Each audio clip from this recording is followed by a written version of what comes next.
Hey Pam, nous sommes dans Paris maintenant. I thought I would bring you to France for my journal entry Insights on Sites part 3, part 4. Je ne sais pas, je m'excuse. Et puis, je pense que. No, sorry. Anyway, oh, my glasses are very hilarious. I just recorded a 17-minute long journal entry, and I was really happy with it. And then technical difficulties. I'll explain later. Anyway, I will try and cut that down. First of all, I will include a little background music for you because that's always fun. So we have a little Chordette's Lollipop to listen to. It's not working. Isn't that fun? Okay, something's going on. Anyway, down to business. Basically, okay, I wanted to discuss various academic texts that I have been very, very interested in, very kind of absorbed in. I started reading this Arts Integration Learning Spiral piece that was in a Columbia College, not manifesto. It was an academic text based on arts and education. So a little CanCon there, Canadian content, but a Canadian approach to arts education. Oh, look at these people. They're so cute. Excuse me. Okay, so basically they were like, well, I'll also say that I was looking at the Columbia College. I also found some really interesting projects done by Harvard, something called the Harvard Project Zero. Their kind of application of artful thinking. Let's see. I've been reading things, various journals, academic journals, Journal of Aesthetic Education. What else do we have? I'm just bringing up my word here.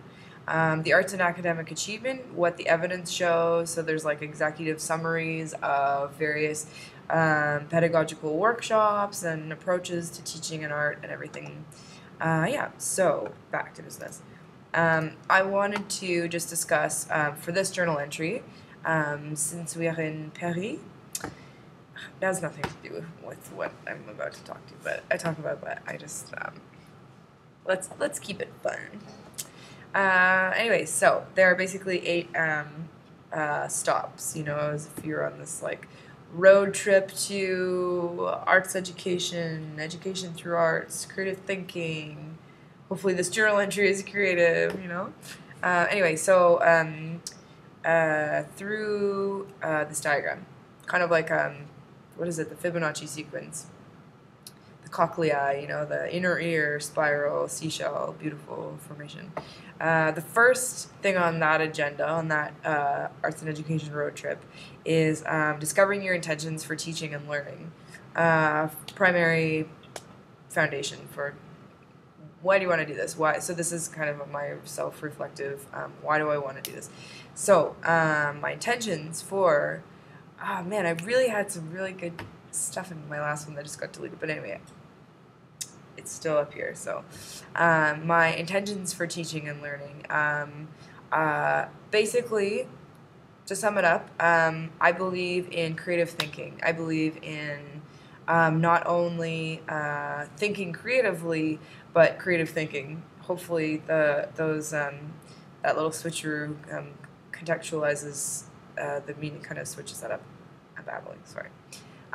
Basically, what I'm really interested in is this idea of like my intentions for teaching, wanting to teach arts through education, is this idea that we as adults are capable of empowering children to think bigger than themselves. And I just think that's my own personal belief that as a visual artist, like art, creative thinking is this really beautiful entity that exists within us but also beyond us. Math, for example, I'm not putting it down, but math is linear, and you know that exactly where it is, where it's going. But I just think that there's something very beautiful about this idea of, you know, the part of your brain that is stimulated and accessed by creative thinking. And I think it's not just like creating a contemporary piece of art, let's say. I think, so an example of this is the other day I was working, um, creating a city with the students in the Family Western Learning Center. And there was a student who was building this really ornate, beautiful building. And so I went and talked to him and said, hey, how are you? You know, how this is looking great. Do you need help with anything? You know, we're having a good conversation and kind of laughing about stuff. And, you know, and I don't know, we were just kind of talking about his successes with the piece. And he was very, very spatially aware. He was very aware of linear concepts. He was very, very precise, very determined, very premeditated. I don't know. He was very aware of what he was doing spatially and form-wise. Anyway, so I kind of made this comment to him, and he said, you know, wow, you know, you look like you would be really good at doing kind of architectural engineering and being an engineer. And I think he was about 9. And he said, yeah, you know, that's pretty interesting. That's pretty cool. Maybe, you know, I'd be interested in something. He already knew what architectural engineering was. Well, I mean, or maybe he didn't, and he played along, and that's really fun, I guess. But anyway, so I just think that there's like a really beautiful opportunity to kind of think creatively. The Bruce Mao Institute Without Boundaries. I'll talk about that later. I think it's the 4th kind of point on the arts integration learning spiral about thinking big and all this stuff. Anyway, so in terms of this kind of like hierarchy of plan of gentle attack, that's the first, so intention. The second is the idea of creating a safe community of learners. Goes without saying, there's a lack of funding in the arts. There's a general disposition towards, devaluing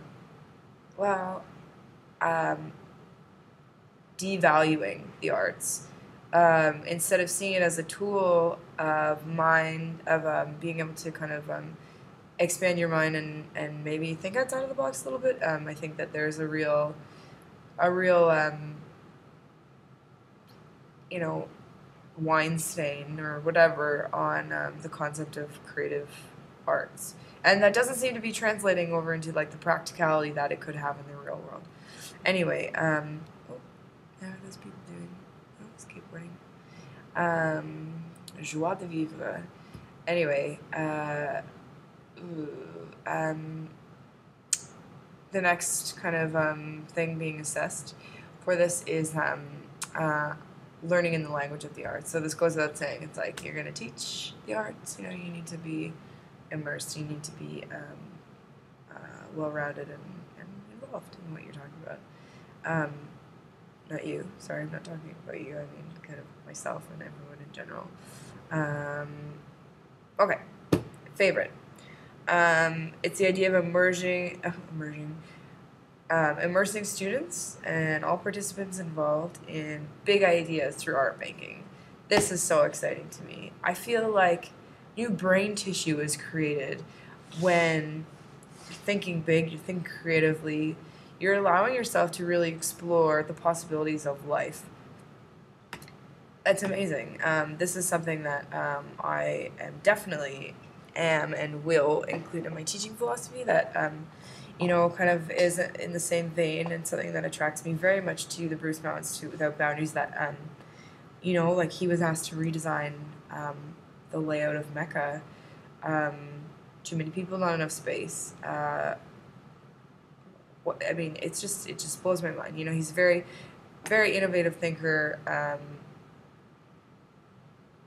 Richard Florida, you know, it's this idea, I don't know, I mean, I could go on forever, but I just am very, very interested in this idea of thinking big, thinking creatively, God forbid, and doing it through art making, art practice, creative thinking. I was assigned a project called Megalomania, last week, and I ended up doing this really fun and totally uh, abnormal piece for myself. It was very fun, very colorful, all these things. Using this like massive rainbow projector that I have that projects a giant rainbow on your wall. And anyway, but the concept was, or the parameters for the concept was, there's no restriction. There are no space restrictions. You have no time. You're making a protocol. There's no financial restrictions. Make anything you want, anything. And I thought, oh my God, I'm in 4th year at OCAD, this formal arts institution. And when was the last time that I ever thought like that? I'm always thinking time, money, space, all of these things, restrictions, but really like creative, thinking big. Thinking big is the next generation. It's got to be. It's problem solving has got to be big ideas, in my opinion. The Earth, the world expanding at its exponential rate that it does every day, population wise, garbage wise, invention wise, whatever. So the 4th point on this arts integration learning spiral from Columbia College, thinking big, amazing. That's something that I really want to encourage within any kind of involvement I have in arts education. The 5th is to revise and share your plan of your MO, mode of operation and method of operation. And yeah, totally, revise and share. It makes so much sense. Revise. Always look at what you're doing. Critical, constructively critical, of course, and share. I would love to just sit around like we do in class. We have a roundtable discussion. It's very useful and engaging and informative, and I hope to do that continuously. The 6th stop on the spiral is the idea of performing and exhibiting.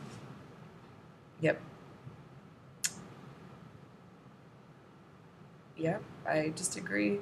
My interpretation of that is performing your disciplines, your passions, your concepts, your plans, your intentions to your students, to whoever you're educating or associating with. Exhibiting, sharing again, right? The 7th point on this learning spiral is reflecting and assessing. Yep, same as revising and sharing. So last but not least, discovering new intentions for teaching and learning. So this idea of keeping keep the finger on the pulse. Really stay active, stay involved, stay engaged, stay fresh. Know what's going on around you, just as, politics, you need to be really, technology, this world is expanding and moving at such rapid speeds that why is art any different, and why is that kind of conceptual learning and understanding of the world around us any different? Anyway, that concludes, I think, part 4 of my journal entries, and thank you for coming to Paris with me. It's been lovely, and à bientôt. See you soon.